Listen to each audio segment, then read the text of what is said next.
چلیے آج پاکستان کی سیاسی صورتحال کو قریب سے دیکھتے ہیں اور ایک ایسی احتجاجی حکمت عملی کا جائزہ لیتے ہیں جو اطلاعات کے مطابق اسٹیبلشمنٹ کے لیے ایک نیا چیلنج بنتی جا رہی ہے۔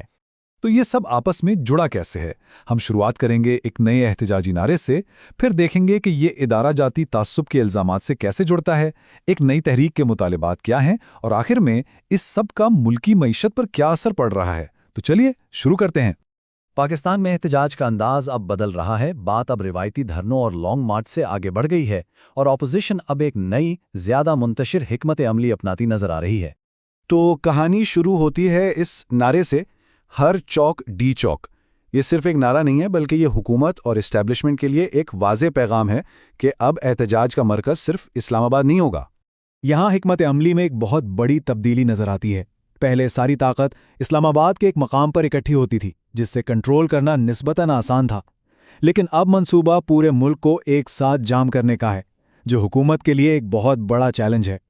تو جب خبروں میں یہ سننے کو ملتا ہے کہ حکومت لانگ مارچ کو روکنے کی تیاری کر رہی ہے تو اس تبصرے کے مطابق یہ اصل میں ایک چال ہو سکتی ہے۔ اصل مقصد مظاہرین کو دوبارہ ایک ہی جگہ اکٹھا کرنا ہے جہاں انہیں قابو کرنا آسان ہو۔ لیکن بات صرف احتجاج کی حکمت عملی کی نہیں ہے، یہ تنازع اب ریاستی اداروں، خاص طور پر فوجی اسٹیبلشمنٹ کے کردار پر سنگین سوالات بھی اٹھا رہا ہے۔ اور یہاں ایک بنیادی سوال اٹھایا جا رہا ہے، کیا ریاستی اداروں میں دوہرا معیار اپنایا جا رہا ہے؟ سوچنے کی بات ہے۔ ایک طرف خیبر پختونخوا کی صوبائی حکومت دہشت گردی جیسے اہم قومی مسئلے پر بریفنگ کے لیے درخواست کرتی ہے جسے نظر انداز کر دیا جاتا ہے، دوسری طرف فوج کے اعلیٰ افسران ایک نجی سیاسی خاندان کی شادی میں شرکت کرتے نظر آتے ہیں۔ یہی تضاد اصل تنقید کی جڑ ہے۔ اور اس مبینہ جانبداری کا نتیجہ کیا نکلتا ہے؟ عوام اور ان اداروں کے درمیان اعتماد کا خاتمہ جنہیں وہ اپنے ٹیکسوں سے چلاتے ہیں۔ یہ ایک ایسی دراڑ ہے جو وقت کے ساتھ گہری ہوتی جا رہی ہے۔ تو انہی الزامات اور خدشات کے جواب میں ایک نئی تحریک نے جنم لیا ہے جس نے اپنے مطالبات واضح طور پر قوم کے سامنے رکھے ہیں۔ یہ کوئی بے ترتیب احتجاج نہیں ہے۔ تحریک تحفظ آئین پاکستان نامی اتحاد نے باقاعدہ طور پر اپنے مطالبات پیش کیے ہیں جن کا مقصد ان کے مطابق آئین کی بالادستی بحال کرنا ہے۔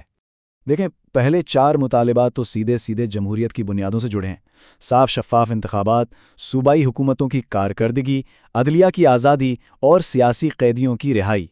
یہ وہ بنیادی حقوق ہیں جن پر کوئی سمجھوتا نہیں ہو سکتا۔ لیکن بات یہیں ختم نہیں ہوتی۔ ان مطالبات میں میڈیا کی آزادی، ملک کی بگڑتی ہوئی معاشی صورتحال اور خیبر پختونخوا میں سیکیورٹی کے معاملات بھی شامل ہیں، جو ظاہر کرتا ہے کہ یہ مسائل کتنے وسیع اور ایک دوسرے سے جڑے ہوئے ہیں۔ اور یہ جو سیاسی بحران ہے یہ صرف اخباروں کی سرخیوں تک محدود نہیں ہے، اس کا سیدھا اثر عام آدمی کی جیب پر پڑ رہا ہے۔ ذرا ان اعداد و شمار کو دیکھیے، یہ کافی پریشان کن ہے۔ اس تبصرے کے مطابق پاکستان کی تقریباً نصف آبادی غربت کی لکیر سے نیچے زندگی گزارنے پر مجبور ہے۔ یہ صرف ایک عدد نہیں بلکہ لاکھوں خاندانوں کی تلخ حقیقت ہے۔ اب آتے ہیں ایک بین الاقوامی معاملے کی طرف، اور اس کے مرکز میں ہے ایک بہت بڑی رقم، $1 ارب۔ ماخذ کے مطابق یہ وہ قیمت ہے جو غزہ کی تعمیر نو کے ایک بورڈ میں نشست کے لیے مانگی جا رہی ہے۔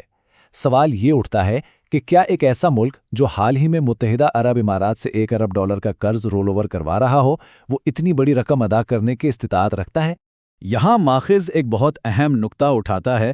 یہ منصوبہ فلسطینی ریاست کے قیام کے بارے میں نہیں ہے، بلکہ بظاہر یہ ایک ریئل اسٹیٹ اور سیکیورٹی پروجیکٹ ہے۔ حکومت کی کارکردگی پر تنقید صرف الزامات تک ہی محدود نہیں۔ اب ہم ایک مخصوص حکومتی پروگرام اڑان پاکستان کا جائزہ لیں گے جسے ماخذ ایک ناکام پالیسی کی مثال کے طور پر پیش کرتا ہے۔ تو آخر یہ اڑان پاکستان پروگرام ہے کیا؟ یہ حکومت کا ایک فلیگ شپ پروگرام ہے جو 5 ستونوں یعنی 5 F's پر مبنی ہے، جن کا مقصد قومی ترقی کو فروغ دینا ہے۔ یہاں دعووں اور حقیقت کے بیچ کا فرق بالکل صاف ہو جاتا ہے۔ ایک طرف برآمدات بڑھانے کا وعدہ ہے تو دوسری طرف سرکاری اعداد و شمار کے مطابق برآمدات کم ہو رہی ہیں۔ ایک طرف ای پاکستان کا نعرہ ہے تو دوسری طرف انٹرنیٹ پر ہی پابندیاں لگائی جا رہی ہیں۔ یہ تضاد ہر ستون میں نظر آتا ہے۔ اور آخر میں ماخذ اپنی بات کو اس ایک طاقتور جملے میں سمیٹتا ہے، جس کا مطلب یہ ہے کہ دباؤ اس تحریک کو کمزور کرنے کے بجائے مزید مضبوط کر رہا ہے۔ تو اس پورے تجزیے کا انجام کیا ہے؟ اس کا مطلب یہ ہے کہ دباؤ اور مزاحمت کا یہ کھیل ہمیشہ نہیں چل سکتا۔